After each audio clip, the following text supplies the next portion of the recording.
म्हणतो? मामाने काय केलं? पप्पाची झोप आणि बाळाची झोप कोणी मोडली? हा, माझी झोप मोडली म्हणजे आपलं झोप. फटकू का तुला? गुड नाईट मम्मा. Good night. तुम्ही ना उठत? थंडी कसली थंडी यार. आता आमच्या कोकण ट्रिपचा शेवटचा दिवस होता. तर आजचं आमचं बेसिक प्लॅनिंग होतं की श्रीवर्धनवरतून निघायचं आणि जाता जाता मानाच्या तिसऱ्या गणपतीचं म्हणजेच पालीच्या गणपतीचं दर्शन घेऊन जायचं. तर आम्ही साधारण 7:30 ते 8च्या दरम्यान उठलो होतो आणि खूप दिवसानंतर एवढा सुंदर सनराईज बघायला मिळाला आणि सकाळचा व्ह्यू एकदम मस्त दिसत होता.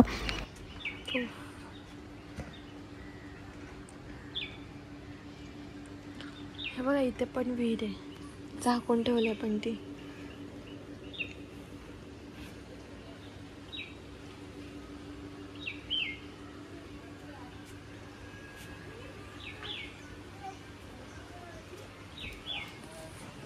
त्याच्यानंतर आम्ही मस्तपैकी आवरून गेलो स्विमिंग पूलला.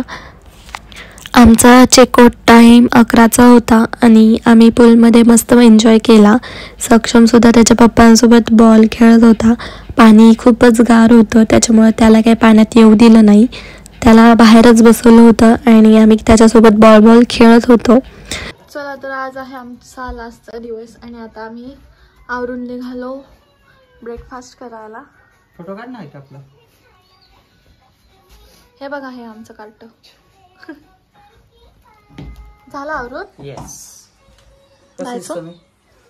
मस्त हँडसम दिसतो. चल मस्त एक फोटो.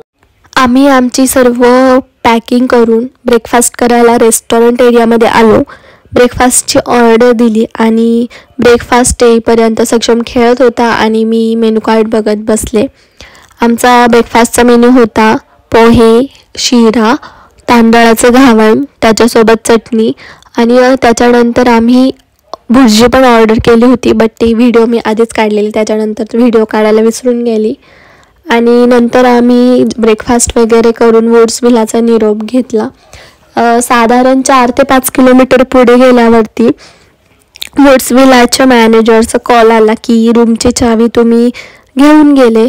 आणि नंतर मी बॅग वगैरे चेक केली तर आम्ही चावी वापस करायला परत रिटर्न आलो. या कमानीच्या इथे तिकीट असतात, 10-20 रुपये आहेत. आणि आम्ही ज्या दिवशी श्रीवर्धनमध्ये आलो होतो त्या दिवशी आम्ही दिली होती, त्याच्यामुळे आम्ही चावी देण्यासाठी परत निघालो तेव्हा आम्ही काय पे केलं नाही. त्यांना सांगितलं काय काय इश्यू आहे, तेव्हा त्यांनी जाऊन दिलं. त्याच्यानंतर आम्ही त्यांच्या हवेली केली चावी आणि पुढच्या प्रवासासाठी निघालो. आम्हाला श्रीवर्धनवरून पालीला पोचण्यासाठी साधारण 1.5 ते 2 तास लागले. तिथे पोचल्यानंतर आम्ही गाडी पार्क केली.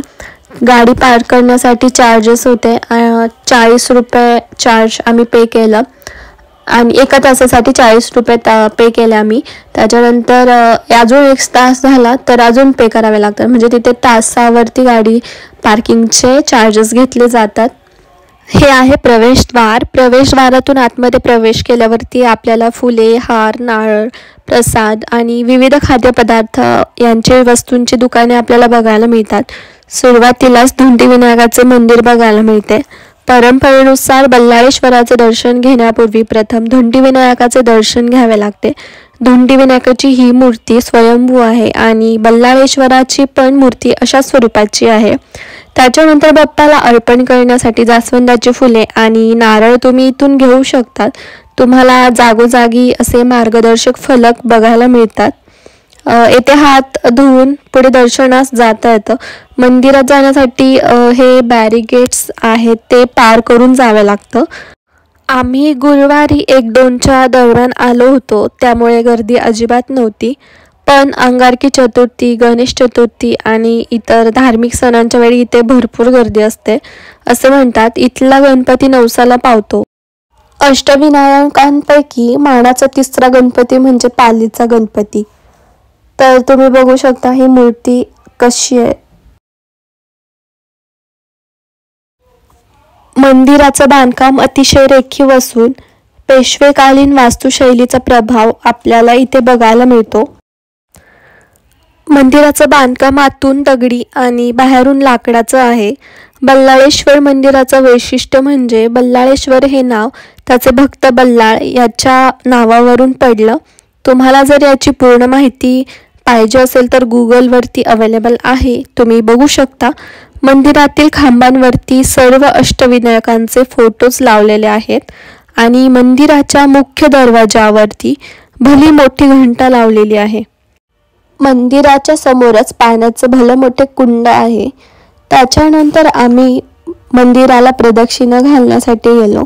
मंदिराच्या बाह्य भागाचे काम काळ्या दगडाचे असून षटकोनी आकाराचे हे मंदिर आहे. मधोमध 2 लहान हत्ती इथे ठेवलेले आहेत. तसेच बल्लाळेश्वराचे मनोभावे दर्शन घेऊन आम्ही निघालो घराच्या दिशेने. जाता जाता आम्ही तामिनी घाटात गाडी थांबवली. सनसेट होणार होता. व्ह्यू एकदम मस्त दिसत होता. त्याच्यानंतर आम्ही मुळशीमध्ये गेल्यावरती जेवण करण्यासाठी थांबलो. जेवण एकदम मस्त होतं आणि रेट्स पण एकदम अफोर्डेबल होते. पोटभर जेवण केलं आणि निघालो घराकडे. तर आमचा व्लॉग कसा वाटला नक्की सांगा. पहिले 2 व्लॉग ऑलरेडी अपलोड केलेला आहेत. हा व्लॉग अपलोड करायला थोडा उशीरच झाला. तर लाईक करा, सबस्क्राईब करा आणि भेटूया आता परत नेक्स्ट व्लॉगमध्ये. तोपर्यंत बाय बाय.